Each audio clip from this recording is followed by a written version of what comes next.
Merci Marthe, bonjour à tous, je suis ravi d'être ici et de revenir à Aix. Merci pour ton invitation, parce qu'on se connaît depuis quelques décennies, à l'époque quand j'étais jeune rebelle et chevelu.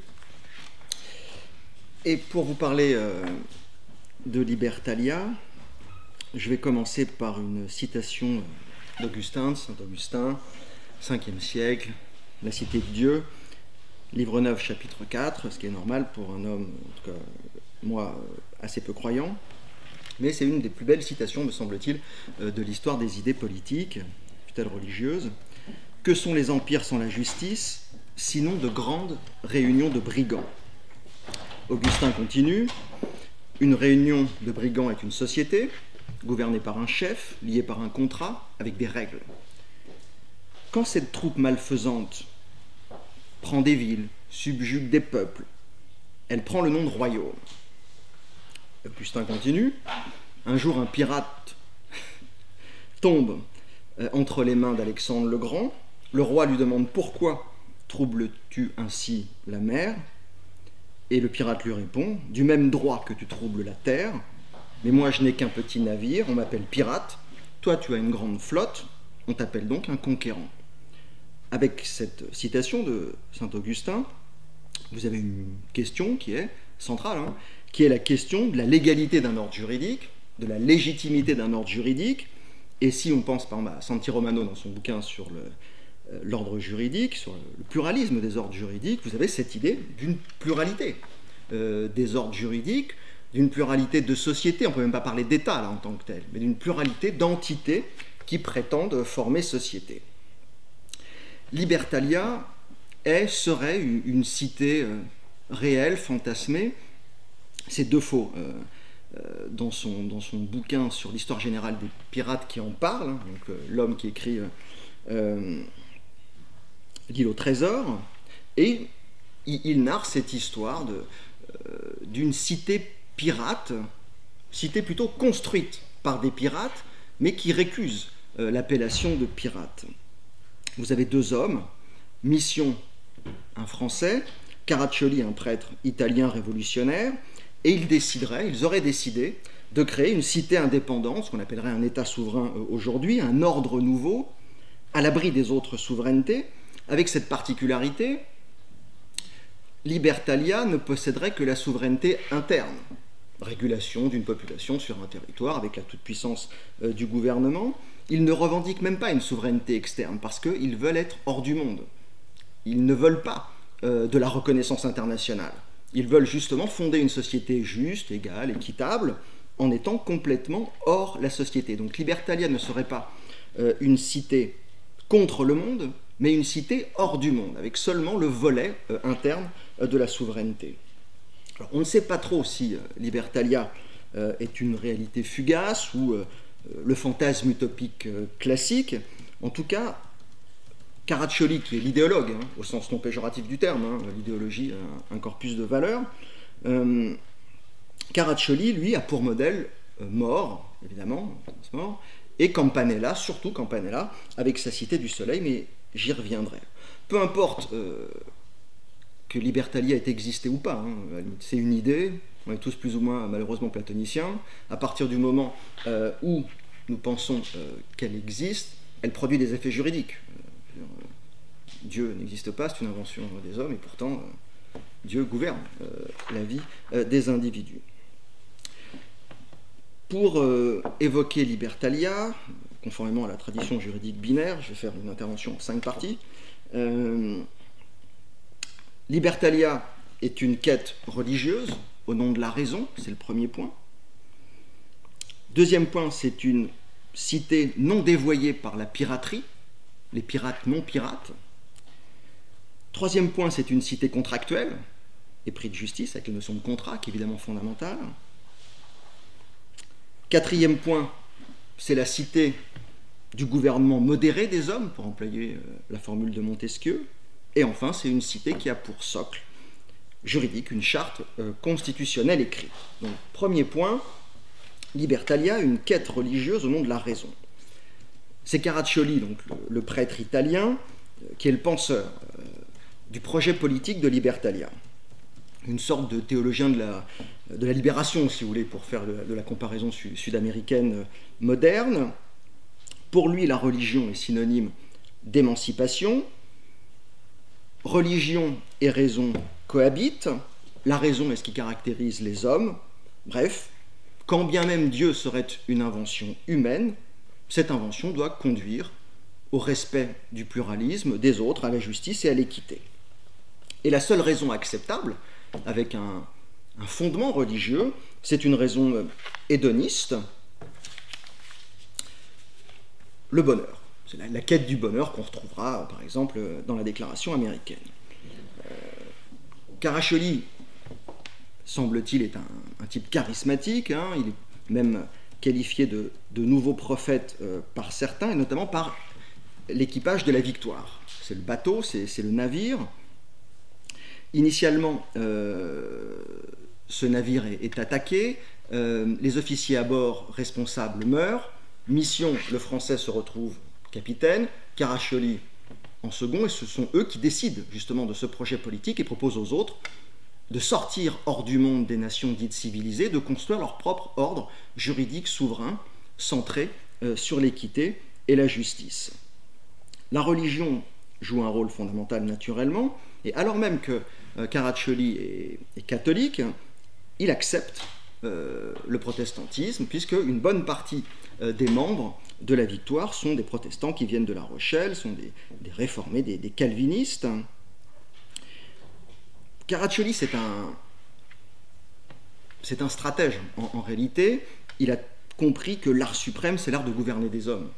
Et l'art de gouverner les hommes, quand on peut s'appuyer sur la religion, c'est véritablement la religion est le moteur principal. Et donc vous retrouvez avec lui ce qui est le lien quasi magique de l'histoire des idées politiques, de l'histoire des idées politico-juridiques, c'est le lien, sans être schmittien, c'est le lien religion et politique.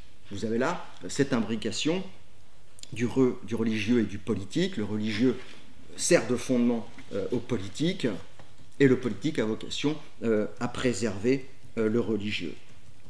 Partez du religieux, vous obtiendrez le régime politique que vous voulez. Voilà ce qu'écrit, voilà ce que dit plutôt, voilà ce qu'on fait dire, voilà ce que Defoe fait dire à Caraccioli, je cite, « La raison et la foi ne pourraient-elles pas construire un État plus harmonieux que ce que nous voyons aujourd'hui ? Thomas More l'a cru, je le crois fermement. Quant à Campanella, Caraccioli l'appelle mon maître. Vous n'avez pas lu La Cité du Soleil, dit-il, on n'a jamais rien écrit de plus beau. Les habitants prennent leur repas en commun, ils partagent tout, l'esprit de propriété est banni.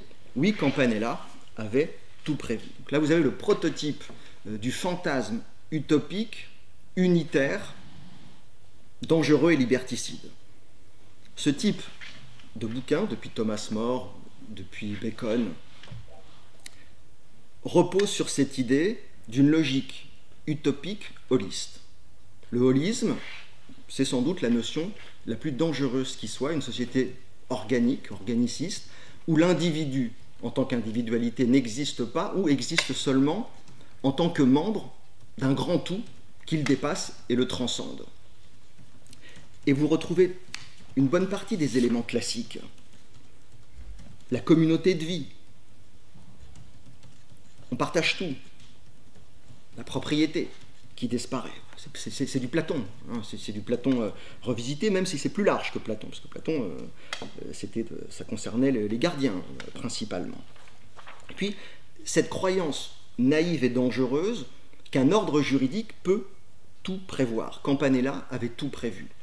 Vous avez là, déjà, les racines, me semble-t-il, d'une pensée plus qu'autoritaire en réalité, totalisante et totalitaire. C'est un des problèmes de la pensée utopiste, c'est qu'elle récuse l'individu.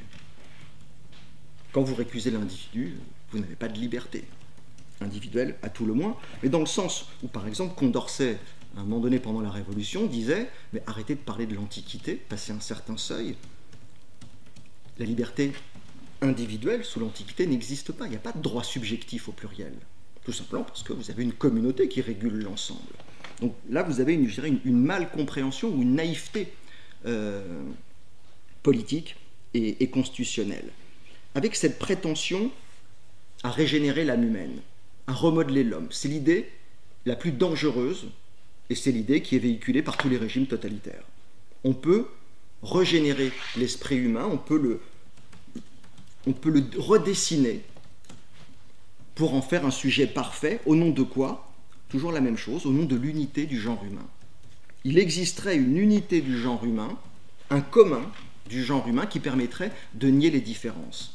Nier les différences, c'est nier le pluralisme. Nier le pluralisme, c'est un régime autoritaire, voire même totalitaire. La démocratie libérale implique l'acceptation des déviants. Je ne vais pas faire du sous-Foucault, mais il faut accepter les vices et une forme de déviance, parce que si l'on cherche la pureté et l'homogénéité humaine, on débouche sur ces projets qu'on a connus au XXe siècle, de régénérescence de l'esprit humain pour arriver à une harmonie totale. Et l'harmonie totale, la plupart du temps, quand elle a été mise en œuvre sur le plan politico-constitutionnel, l'harmonie totale a conduit à du totalitarisme. Vous avez cette idée qu'il faut changer la nature de l'homme sous couvert de recherche de perfection, et cette société se veut une société des égaux, puisque le concept juridique clé, l'équité et la justice, qui sont aussi des notions juridiques bien sûr, mais le support matriciel, c'est l'idée d'égalité, d'où le fantasme de Sparte, des Lacédémoniens, Lacédémonoi, il est semblable, c'est la société des semblables. Quand vous lisez Campanella, qui pourtant a une bonne presse, moi je l'ai lu tardivement, Campanella, c'est sidérant, quoi. C'est une société de contrôle totalitaire, totalisante, où tout est gouverné, non pas par l'État, parce que l'État n'existe pas, mais ceux qui vont se prétendre, l'oligarchie ayant vocation à régner naturellement. Donc, les habits, la société régule l'habillement. Les jupes des femmes doivent descendre jusqu'à tel niveau. On régule les mariages. Dire, ça existe encore aujourd'hui dans certains pays où il y a des mariages arrangés, mais là, c'est tout de même d'un autre niveau. Bref, vous êtes en présence d'un déterminisme réducteur. C'est presque d'ailleurs un pléonasme. Le déterminisme est réducteur et dangereux en droit et en politique. Bref, tous les moments de la vie quotidienne sont régulés par l'autorité étatique, dans cette cité du soleil, qui est le modèle de Caraccioli. Il a trop pris Campanella au sérieux, et peut-être il aurait dû lire la fable des abeilles de Mandeville. Ça ne veut pas dire que ce que dit Mandeville doit être érigé à son tour en modèle, mais dans la fable des abeilles, les vices privés génèrent une forme de vertu publique. Ça peut être intéressant à condition qu'on ne se transforme pas en hayekien pur et dur, persuadé qu'un marché s'autorégule et que seule la liberté privée a vocation, et le marché autorégulé, la main invisible, ont vocation à assurer la prospérité humaine. Deuxième idée, Libertalia, deuxième point, une cité d'hommes libres renonçant au statut de pirate. Mission et Caraccioli sont en quête de différenciation, en quête de légitimité. Les libertariens ne sont pas des pirates, parce qu'ils possèdent une éthique, ils n'ont pas des mœurs dégénérées. Certes, on les présente, comme Cicéron jadis, comme les ennemis du genre humain, comme les ennemis communs à tous, c'est la formule de l'époque de Cicéron, et le symbole étant quelque chose de fondamental en politique et aussi éventuellement en droit, beaucoup de choses, un élément va se jouer, c'est la grande discussion sur le flag, sur le drapeau. Quel va être le drapeau libertalien, puisque en montrant évidemment ce symbole, on montre ce que l'on est. Il y a une ontologie du flag, une ontologie du drapeau. Eh bien, il refuse le Jolly Roger, il refuse le drapeau pirate noir. La victoire, nouvelle version, doit arborer un symbole blanc, évidemment synonyme de pureté, de vertu, de renaissance. Nous ne sommes pas des vulgaires pirates, disent les deux hommes. Vous avez donc, d'ailleurs, quand vous lisez Defoe, à lire Defoe, vous avez une sorte de besoin naïf de légitimité, de plaider sa cause. La justice nous rendra justice. Le temps fera comprendre aux hommes que notre rébellion, que notre disparition, que notre quête d'isolement est légitime. Là, vous avez du thymos platonicien ou de l'estime de soi version Hegel, quoi. On a besoin, en tant que tel, tout le monde a besoin de ce minimum de cette minimale reconnaissance pour exister, quand bien même vous récusez l'autre d'ailleurs. Non pirates, les libertaliens sont des hommes libres, régulés par la justice et par l'ordre, et vous sentez assez rapidement un besoin d'institutionnalisation, de faire émerger, je vais y revenir après, une structure organique. Bref, nous avons des règles, nous avons des normes, nous avons du droit, parce que nous ne sommes pas des pirates, et ce que je dis est faux en réalité, parce que chez les pirates, il y a de l'ordre et il y a du droit, mais en tout cas, ce n'est pas l'anarchie. On respecte des règles au sein de cette communauté, on a un besoin de normativité minimale pour réguler les conduites humaines. Troisième partie, Libertalia, la cité contractuelle, proclamant justice, égalité et paix. Pour que la cité soit juste, il faut le consentement de chacun dans ce que Mission appelle un rapport de stricte égalité. Vous avez là cette idée classique du contrat originel, on peut penser à Rousseau, mais peut-être aussi d'abord à Grotius, notamment dans les Prolegomènes de son De Iure Belli Ac Pacis, lorsqu'il écrit en 1625 « Et si Deus non daretur » et si Dieu n'était pas donné, il ajoute immédiatement après, il est obligé de faire le faucheton, vu l'époque, il n'a pas envie de terminer sur un bûcher. C'est une hypothèse évidemment invraisemblable et stupide, mais que veut-il dire? Désormais, la relation humaine et contractuelle, c'est-à-dire qu'elle est horizontale. Les hommes construisent leur destin, comment? Par le biais de cet instrument horizontal, qu'est le contrat, on le retrouve chez Hobbes aussi, mais il n'y a plus de relation verticale. Nous sommes dans le cadre d'une réappropriation, d'une appropriation de leur destin par les hommes, par le biais de cette logique du contrat, du consentement, de l'égalité, de l'horizontalité, avec cette idée de pacte des hommes présents, donc un pacte interne entre les gens de la communauté, mais vous avez même une idée de pacte externe chez Caraccioli et Mission, puisqu'ils partent du principe que dès lors qu'ils parcourent les mers et qu'ils vont tomber sur des ennemis, ils ne vont pas les trucider, ils vont leur proposer de rejoindre la communauté qui a vocation à s'agrandir, et on ne sait pas si c'est vrai, mais ils laissent partir ceux qui ne veulent pas intégrer la communauté et acceptent ceux qui le veulent bien. Cette volonté de créer une société par contrat, donc en réalité centrée sur cette idée d'égalité, va même loin pour l'époque, semble-t-il, puisqu'il y a une récusation de l'esclavage. Les hommes, dit à un moment donné Caraccioli, ne peuvent pas être vendus comme des bêtes, ou ne peuvent pas être regardés comme des choses, puisque vous savez que les deux moyens d'humilier les individus ou de les exterminer, c'est de les comparer à des animaux, pensez à Vichy, aux nazis, au nazisme, ou tout simplement de les assimiler à des biens. C'est le processus de réification. L'animalisation et la réification sont les deux instruments de destruction de l'humanité. Pensez par exemple à l'article 44 du Code noir. L'esclave est un bien meuble. Après même, il y a eu tout un délire, il y a eu des discussions. Pour certains, l'esclave était un immeuble par destination, parce qu'il y avait deux thèses. Pour certains, l'esclave était inséparable de la terre. Pour d'autres, il était séparable de la terre. D'où deux thèses. Immeuble par nature ou immeuble par destination. Cette réification et cette animalisation qui est récusée, on ne peut pas asservir l'humain, a fortiori au profit d'une logique mercantile, esclavagiste. Vous avez donc cette idée d'égalité formelle qui vaut pour tout l'équipage et qui est assez notable pour l'époque, puisqu'une partie de l'équipage est composée de non-européens, soumis potentiellement au joug de l'esclavage. Alors, il faut nuancer parce que les passages suivants sont quand même plus qu'ambigus, puisque Defoe évoque ce qu'il appelle les nègres, et son ton est celui de l'humanisme de l'infantilisation en réalité. Il implicitement, voire même explicitement, il souligne la supériorité européenne, l'énergie bouillonnante de ces individus qui doivent être canalisés un peu comme des enfants. Donc là, vous sentez tout le discours dogmatique supérieur et racialiste de l'Europe de cette époque, même plus tardive. Les hommes, ces deux hommes, Mission et Caraccioli, invoquent ce qu'ils appellent la loi naturelle, hein, bien très indéterminée. Je ne sais pas trop si c'est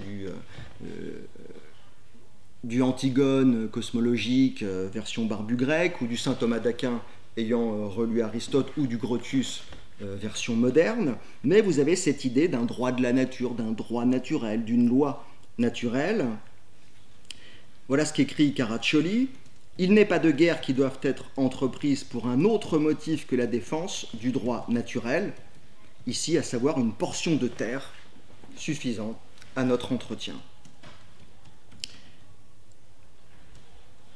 On peut imaginer, certes il évoque le droit à la terre, parce que c'est fondamental pour les gens de cette époque, hein, vous n'avez pas de terre, vous n'existez pas. Grosso modo, le droit naturel, c'est le droit à la vie, et le droit à l'autonomie, à l'indépendance ou tout simplement à la liberté.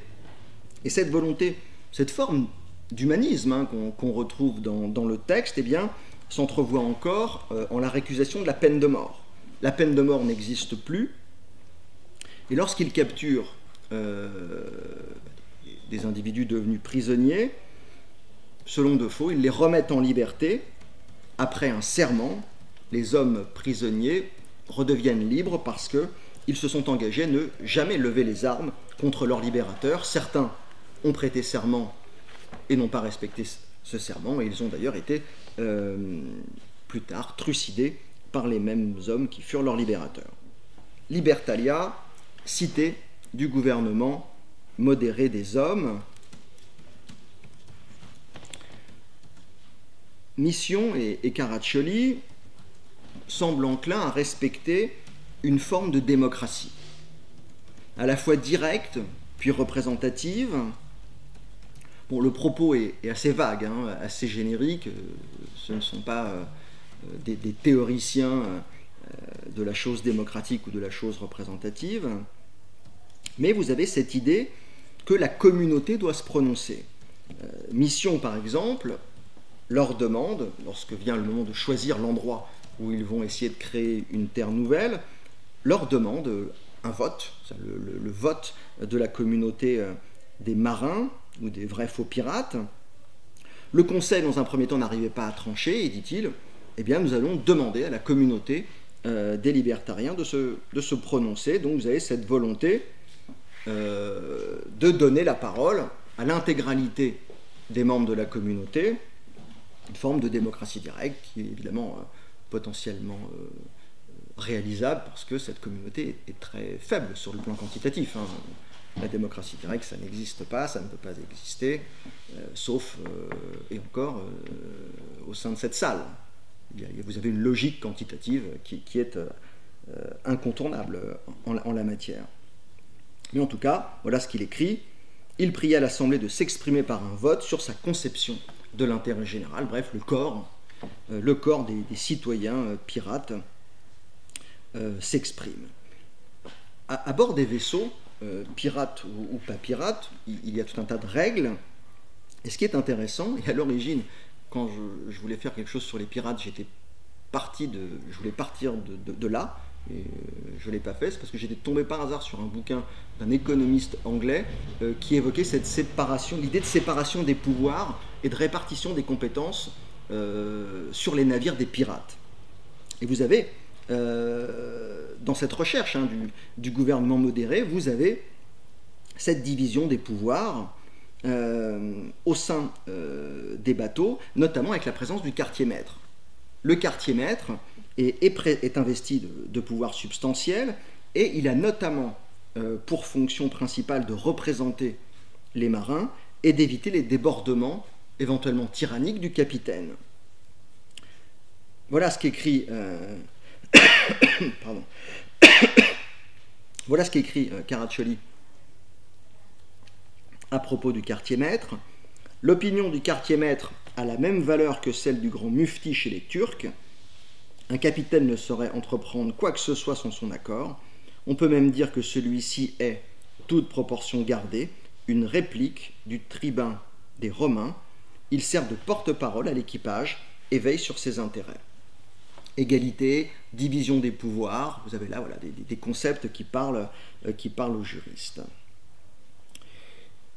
Il se dirige vers Madagascar, hein, c'est dans une crique de Madagascar que Libertalia serait advenue. Les ont rejoints une autre troupe, c'est-à-dire qu'en réalité il y a 3 leaders maintenant, les deux mêmes, et puis Tew, un capitaine anglais, qui a accepté de rejoindre la communauté. Il a ses propres hommes, il a sa propre autonomie au sein de la communauté organique, et donc c'est-à-dire qu'aujourd'hui on a, à partir de ce moment-là, on a une tête à 3. Ce qui va d'ailleurs générer des troubles, et ce qui va en partie générer la fin, une sorte de guerre civile. Caraccioli parle de guerre patriotique, puisque au-delà des envolées lyriques sur l'harmonie entre les hommes humains, entre les hommes naturellement bons, eh bien vous aurez évidemment des querelles de diverses natures qu'on retrouve dans tous les systèmes, dès lors qu'il n'y a pas une seule autorité capable d'imposer une coercition plus ou moins légitime. En tout cas, quand ils arrivent dans cette crique près de Madagascar, les 3 sont d'accord pour instituer des normes et ce qu'ils appellent une sorte de gouvernement. Ils ne sont pas très précis en la matière, mais il faut édicter des lois saines, dit-il. Il faut toujours se méfier de l'hygiénisme en politique et en droit, mais il faut édicter des lois saines et une sorte de gouvernement. Bref, il faut institutionnaliser les rapports sociaux, sinon nous ne pourrons pas réguler l'existence de cette société. Bref, la liberté libertalienne doit passer sous les fourches codines de la règle, de la loi, de la norme, du droit, du gouvernement. Et Mission a une phrase à un moment donné qui fait vraiment penser à la célèbre phrase de Lacordaire, même si elle a été formulée dans un contexte très religieux. Je cite Mission, où il n'existe pas, quand il n'existe pas, où il n'existe pas de loi coercitive, les plus faibles sont toujours les victimes. C'est vraiment l'esprit de Lacordaire, hein. La liberté opprime et la loi affranchit. C'est pour ça qu'on a inventé le droit, hein. La définition la plus primaire du droit, c'est la récusation du gourdin et de la force physique. C'est par la règle, c'est par la norme qu'on pacifie les relations sociales pour éluder tout simplement les rapports de force primaires. De même, prétendent-ils instaurer une sorte de régime démocratique. L'homme est réputé naturellement bon, le régime politique ne peut que l'être. Voilà ce qu'écrit Caraccioli. Quand le peuple édicte et juge à la fois ses propres lois, on a affaire au régime le plus convenable. Voilà venu le temps de la démocratie, semble-t-il, hein, du Kratos octroyé au démos, avec cette naïveté, et on en parlait tout à l'heure, et cette confusion. Là, vous ne pouvez pas le penser en ces termes, mais cette confusion entre démocratie et constitutionnalisme libéral. On parlait tout à l'heure des démocraties illibérales. Ce sont deux choses complètement différentes. La démocratie repose sur une logique quantitative. La démocratie renvoie à la forme des gouvernements. Qui gouverne et pourquoi? Est-ce que c'est l'un, le monos? Est-ce que c'est les peu nombreux, les oligoi, l'oligarchie, prétendant être les meilleurs, les aristoi, l'aristocratie? Ou est-ce que c'est la masse, la plèbe, les gueux, sur le fondement de l'égalité? Donc dans la démocratie, il n'y a pas ce qu'on appelle la démocratie au sens moderne du terme. Il n'y a pas forcément la liberté. La démocratie repose sur une logique quantitative tirée du principe formel d'égalité. On vote tous. On peut voter tous et voter pour un régime nazi. Il n'y a pas adéquation entre la procédure formelle d'édiction de la norme ou du vote et la qualité du régime politique. C'est pour ça que, pour en venir à aujourd'hui, la démocratie illibérale est le danger le plus manifeste de ces dernières années, parce que nous nous sommes fourvoyés. Nous avons cru que le vote du peuple était naturellement bon. Et si une majorité veut un régime autoritaire, eh bien ce régime autoritaire a un fondement démocratique. Le peuple a voulu un régime autoritaire. C'est pour ça qu'on a inventé l'état de droit constitutionnel libéral pluraliste. C'est pour ça qu'on a inventé le constitutionnalisme libéral. Mais on a longtemps cru que la démocratie était ontologiquement libérale, que le libéralisme découlait naturellement de la puissance quantitative. Non. Que dit Orban? J'ai été élu par le peuple, c'est ça la démocratie. Et je ne veux pas de votre libéralisme. Et d'ailleurs, il, lui, et le PiS en Pologne, attaquent les instruments du constitutionnalisme libéral au nom de la démocratie. Parce que, encore une fois, le vote d'un certain nombre d'individus ne génère pas automatiquement la liberté pour tout le monde. Et c'est notre grande erreur. Nous avons cru de manière très bourgeoise pendant 50 ans, ou peut-être depuis toujours, que le peuple est naturellement bon. Il n'est ni bon ni mauvais, il est, et encore c'est une fiction. Pour ces hommes, donc, dès lors que la communauté parle, le bonheur adviendra. La démocratie générera la liberté et l'équité, alors qu'il n'y a pas de lien entre les deux. Ils comprennent assez rapidement que la démocratie directe, même pour une communauté petite, augmentée, est compliquée, et donc ils inventent naturellement un régime représentatif, une forme de représentation, bref, une puissance législative qui est octroyée à un organe, avec, c'est l'esprit du temps, hein, naturellement, 3 objectifs principaux: trésor, bétail, terre. Ça correspond évidemment à l'esprit du temps et aux relations économiques de l'époque. Tout pouvoir collectif collégial a besoin d'une tête. Nous avons un pouvoir exécutif monocéphale, et en réalité, nous avons 3 organes de nature monocéphale, puisque vous retrouvez les 3 chefs. Le dernier arrivé, l'anglais, le prêtre et le français. Avec cette volonté d'institutionnaliser une forme d'État ou de république, hein, au sens large du terme, voilà ce qu'écrit Caraccioli: l'État devrait se réunir au moins une fois l'an. Vous avez cette personnification naïve de l'État. Hein. L'État, encore une fois, ce sont des individus, ce sont des organes compétents, si possible, habilités à édicter des normes par le truchement d'une délégation, mais l'État se réunit, plutôt les organes de l'État. Mais vous avez cette idée que l'État doit se montrer en majesté, tout simplement parce que l'État est cette logique anthropomorphique plutôt. Cette logique de l'État renvoie tout simplement à la fiction du corps politique. Il faut que nous formions un corps politique uni, homogène, hein, c'est l'éternel fantasme de l'unité du corps politique, parce que les individus ont peur que la société se désagrège. Pensez simplement, pas un exemple parmi tant d'autres, parce qu'il me vient à l'esprit, mais à la Révolution française et au traumatisme des Jacobins, dès lors que vous évoquez la moindre idée de vague décentralisation du territoire, où les langues, encore aujourd'hui, il serait porté atteinte, le corps politique serait détruit en son homogénéité, en son unité substantielle. Et puis vous avez cette idée de se réunir une fois par an. C'est d'une naïveté, pathétique. Alors je sais bien que c'est une logique de l'exception, quoi. Le décisionnisme politique repose sur l'exception. Une fois par an, il suffirait de se réunir une fois par an pour que la communauté soit gouvernée de manière idoine. Pourquoi? Peut-être parce qu'il croit en la possibilité de l'autogouvernement. C'est l'éternel fantasme de l'autogouvernement, de la société autorégulée, parce qu'il n'y aurait pas de conflit. Et là aussi, c'est une lecture très dangereuse de l'espèce humaine. La démocratie, c'est une autre définition, c'est la capacité à réguler les conflits de manière pacifique.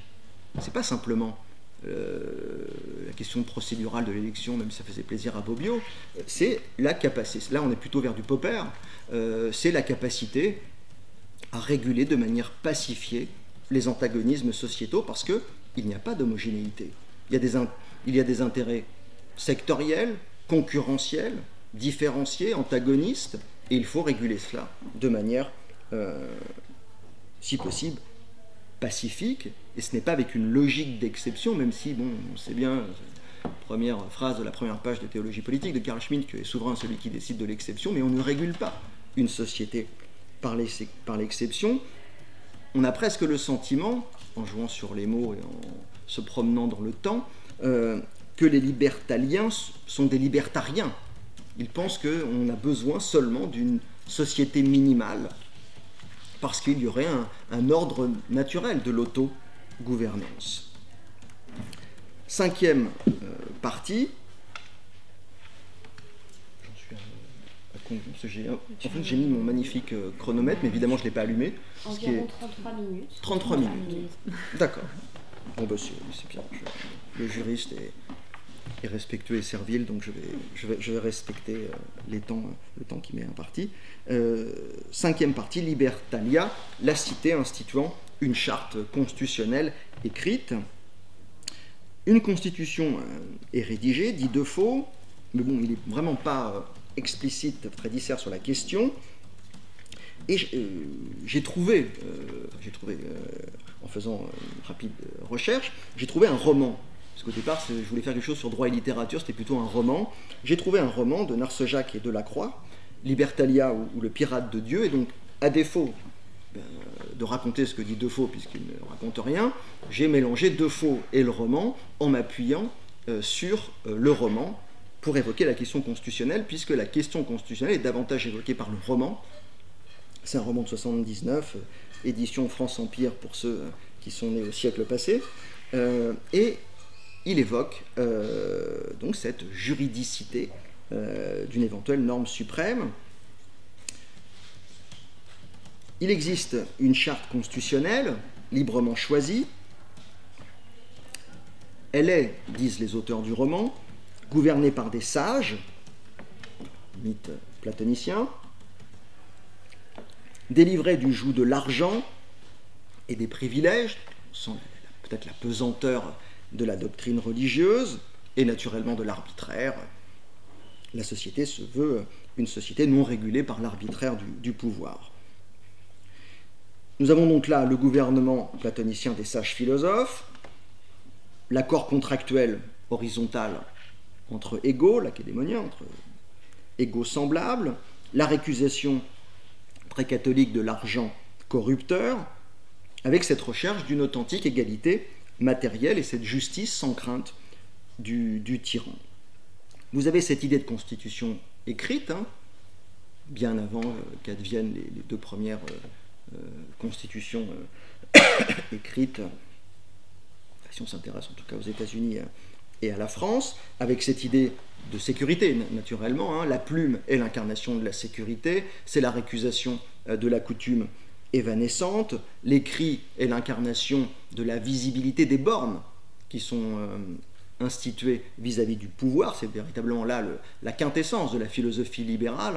L'écrit pose les limites du pouvoir très clairement, et vous avez un marin, à un moment donné d'ailleurs, qui se fait quelque peu renvoyer dans les cordes, puisqu'il évoque, il ne l'écrit pas comme ça, il ne le dit pas comme ça, plutôt il évoque la césure constitution écrite coutume, et dit tout simplement les naturels, c'est-à-dire les sauvages, ceux que nous rencontrons sur l'île que nous avons abordée et que nous avons colonisée, les naturels, eux, eh bien, vivent selon leurs coutumes, c'est la coutume qui régit leurs mœurs et non la loi écrite. Donc lui, ce marin-là, est plutôt partisan eh bien, de développer au fil du temps des usages, des coutumes. Vous avez là l'antique césure entre coutumes et normes écrites, avec la coutume et sa définition basique, intériorisation du caractère obligatoire de la règle et répétition de précédents concordants pour juridiciser minimalement la chose. Mais c'est le temps de l'écriture qui l'emporte au nom de la sécurité, de la liberté et de cette volonté de poser des bornes claires au pouvoir. Des institutions à terre sont créées, et en même temps, on voit tout de suite que ce rêve de démocratie, soit directe, soit représentative, ne correspond pas aux volontés de ceux qui gouvernent effectivement, à savoir les trois hommes. Et vous retrouvez la césure classique gouvernant, gouverné, et la crainte classique, éternelle, la peur classique et éternelle de la masse. Vous le sentez, le pouvoir, ceux qui incarnent le pouvoir ont peur de la masse. C'est peut-être la clé de l'histoire des idées politiques depuis toujours. Hein. C'est la césure gouvernant-gouverné. Il faut arrêter de dire que nous sommes souverains et que nous gouvernons. C'est pas vrai, ça n'a jamais existé, ça n'existera jamais. C'est peut-être très bien ainsi. Et deuxièmement, vous avez cette peur très, très grecque, très antique de la masse. La démocratie, c'est quoi? C'est l'oclocratie. Pourquoi? Parce que la masse, c'est l'hubris. C'est l'animalité de la meute. C'est l'incapacité à contrôler le peuple. Et voilà ce qu'écrit Caraccioli. Il est bon de leur laisser croire qu'ils auront leur mot à dire. C'est ainsi que progressivement, ils passeront de l'obéissance passive à l'obéissance motivée, et de l'obéissance motivée à l'exercice raisonnable de la liberté. L'oligarchie aristocratique, les peu nombreux s'estimant les meilleurs, vont gouverner au nom de la masse, à l'instar de ce qui s'est passé en 89. 89 n'est pas un moment démocratique, c'est un moment génial, nous sommes les enfants de 89, ce n'est pas un moment démocratique, c'est un moment libéral. Les types veulent la liberté et éviter la tyrannie et le despotisme, ils ne veulent absolument pas, les bons gros bourgeois terriens et avocateux qui font la révolution, ils ne veulent absolument pas une égalité matérielle, c'est ce que leur reprochera Marx, ils ne veulent absolument pas donner le pouvoir aux gueux, aux bouseux. C'est la raison pour laquelle on instaure le suffrage, évidemment, censitaire, immédiatement. Peur de la masse qui est très sensible, hein, c'est l'hubris de la masse, les dangers de cette puissance incontrôlée, les dangers même de la délibération collective. Il ne faut pas, dit-il, trop consulter souvent le Conseil, parce que l'emporte le décisionnisme politique et la volonté de concentrer les pouvoirs entre les mains de ces gouvernants, certes choisis, mais qui ensuite s'autoconfèrent une liberté absolue. La charte a le mérite de reconnaître la liberté de culte, donc le pluralisme. Donc cette cité des égaux n'est pas gouvernée par une religion d'État. On retrouve de tout, hein, du droit pénal, du droit politique, du droit civil.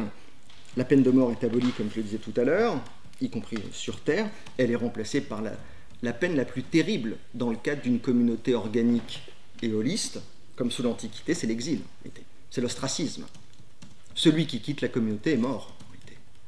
La mort non physique est presque considérée comme un châtiment plus cruel que l'exécution physique. Vous avez, sur le plan du droit politique et du droit, je dirais, contractuel, un raisonnement intéressant. Puisque nous sommes une communauté d'hommes libres, dit Caraccioli, au bout de 3 ans, un citoyen de Libertalia peut rompre unilatéralement le contrat. Ça, c'est assez intéressant. On peut sortir du contrat. Encore faut-il accepter de renoncer à ses biens et de ne jamais révéler l'emplacement de la cité parfaite, ce qui renvoie là aussi à une forme d'utopie suicidaire, ce qui tend à prouver quand même que Libertalia n'a pas tellement existé. Là où vous voyez qu'il y a quand même des dangers communautaires, holistes, c'est notamment en matière de régime mat, de droit civil. Certes, ils peuvent épouser les indigènes, les naturels, on va dire, ils n'ont pas tellement le choix, hein, pas de femmes à bord, mais après autorisation du Conseil. Donc là, vous êtes en présence d'une logique communautaire, holiste, où la vie privée des individus n'existe pas, parce que c'est la société qui prime et qui l'emporte. Vous avez une récusation du paradigme individuel-individualiste. Une langue nouvelle est instituée. Là, vous avez aussi cette idée de refonder un monde nouveau. Il y a toujours cette phrase, moi, qui m'avait marqué depuis très longtemps. Elle est tout le temps citée par George Steiner, qui est pour moi l'intellectuel le plus absolument magnifique et puissant que la Terre ait porté. C'est toujours cette phrase de Wittgenstein: les limites de mon vocabulaire sont les limites de mon monde. Quand vous voulez recréer un monde éventuellement parfait, vous recréez une langue. Pensez 1984, c'est la novlangue, ou pensez à LTI de Klemperer, la langue du Troisième Reich, la lingua tertii imperii. Vous modulez la langue en fonction de vos pulsions idéologiques, de votre volonté, de votre projet politique. Et là, vous avez cette naïveté de purifier la langue de tout ce qui déshonorait les anciennes langues. Vous retrouvez cette notion de pureté qui est extrêmement dangereuse. Pour conclure, Libertalia va sombrer, si tant est qu'elle ait existé, en raison d'un conflit interne, les 2 groupes et les 3 chefs, en raison d'un combat avec les naturels, Rediker, qui est l'homme, enfin, la doctrine de référence sur la question des pirates, qui a écrit tout un tas de bouquins vraiment sur les pirates, a vu dans Libertalia une forme de républicanisme prolétarien. N'importe quoi. Peut-être une forme de république au sens très large du terme, mais à vouloir a posteriori remodeler. Alors dans ce cas-là, Platon est marxiste, voilà, bon, ça n'a pas beaucoup de sens. Et puis il n'y a pas de conscience de classe au sens de Marx, il n'y a pas de volonté de rompre avec un système capitaliste qui n'était pas formalisé en ces termes. Il y a une volonté de rompre avec le monde des sociétés civilisées, des nations civilisées, comme on disait, mais de là à modeler un projet marxiste, non. Ils ont plutôt voulu créer peut-être une nouvelle Jérusalem, éprise de pureté.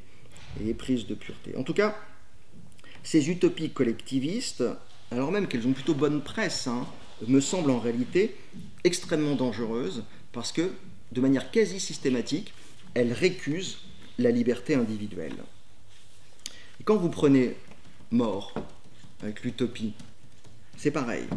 Quand vous prenez Campanella, c'est pareil. Quand vous prenez Bacon, avec la Nouvelle Atlantique, c'est pareil. Celui dont on ne parle pas, ou très peu, ou pas beaucoup, alors que c'est le seul qui dit globalement moins de bêtises que les autres, c'est Harrington, dans Oceana, en 1656, où vous avez une pensée extrêmement intelligente sur la relation des hommes à la liberté et sur la relation liberté-répartition des ressources. Parce que les autres se contentent de dire on est tous égaux, on s'aime tous, il n'y aura pas de conflit et on supprime la propriété, on sera heureux.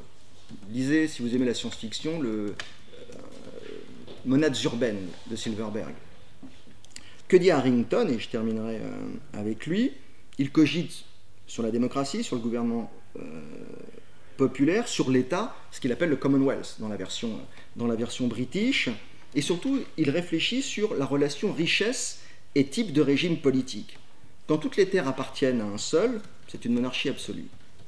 Quand les terres appartiennent à l'aristocratie et au clergé, c'est une monarchie mixte. Et quand c'est le peuple, c'est le Commonwealth. Et surtout, dit-il, il ne faut pas abolir en tant que tel la propriété privée parce que les individus ont besoin d'un moteur. Ce qui est commun n'est à personne. Même les régimes communistes l'ont compris. Chinois, soviétiques. Le plus important, dit Harrington, c'est d'éviter la concentration des richesses. Il faut une division des pouvoirs avant Montesquieu pour éviter la concentration entre les mains des mêmes personnes, des mêmes classes, mais il faut surtout éviter la concentration des richesses, il faut aussi éviter la monopolisation du pouvoir, donc il parle de la rotation des offices également. Ça, c'est extrêmement important. Un des problèmes de la France, d'ailleurs, même actuel, depuis une cinquantaine d'années, c'est la monopolisation du pouvoir. Ce n'est pas une théorie du complot, pas du tout, mais vous avez la sociologie de la rotation des élites en France est relativement peu diversifiée ou beaucoup moins diversifiée que dans d'autres pays. Par exemple, en Italie, le chef de l'État est un prof de droit parlementaire, le président du Conseil est un prof de droit privé, spécialiste de droit des contrats. Ça ne veut pas dire qu'il faut une rotation des élites uniquement avec des juristes. Mais voilà, la France l'incarne. En France, c'est extrêmement simple. Vous faites ENA, X, voilà, les mines, vous avez 3-4 socles, et le Conseil d'État, c'est le vrai pouvoir. Donc la question de la rotation des élites est vraiment extrêmement intéressante. Et puis, il insiste sur un point qui est à la fois vrai et en même temps inquiétant. Il dit, dans une démocratie, puisque nous sommes tous égaux, la compétence ne joue pas. Et c'est vrai. Pour accéder au pouvoir, sur le principe de l'égalité formelle, eh bien, la compétence ne joue pas. Votre voisin abruti, et qui a le QI d'un poulpe, peut tout à fait devenir élu de la nation. C'est le principe d'égalité, ce qui faisait d'ailleurs hurler de désespoir Socrate, puisqu'il disait, lorsqu'on fait appel, lorsqu'on veut construire un bateau, on fait appel à un type qui sait construire les bateaux, lorsqu'on veut construire une maison, on fait appel à quelqu'un qui sait construire des maisons, lorsqu'on fait la guerre, on fait appel à un général, mais lorsqu'on veut gouverner la cité, on fait appel au premier clampin venu, sur le fondement, mais c'est ça, on est obligé de l'accepter, sur le fondement de l'égalité. Et je terminerai par ceci, puisque je viens de terminer un article sur un anarchiste américain qui s'appelle Lysander Spooner. La relation entre utopie et entre utopie et pureté me semble extrêmement dangereuse quand on prétend gouverner une société, parce qu'une liberté sans vice, ça s'appelle la tyrannie. Je vous remercie. Merci.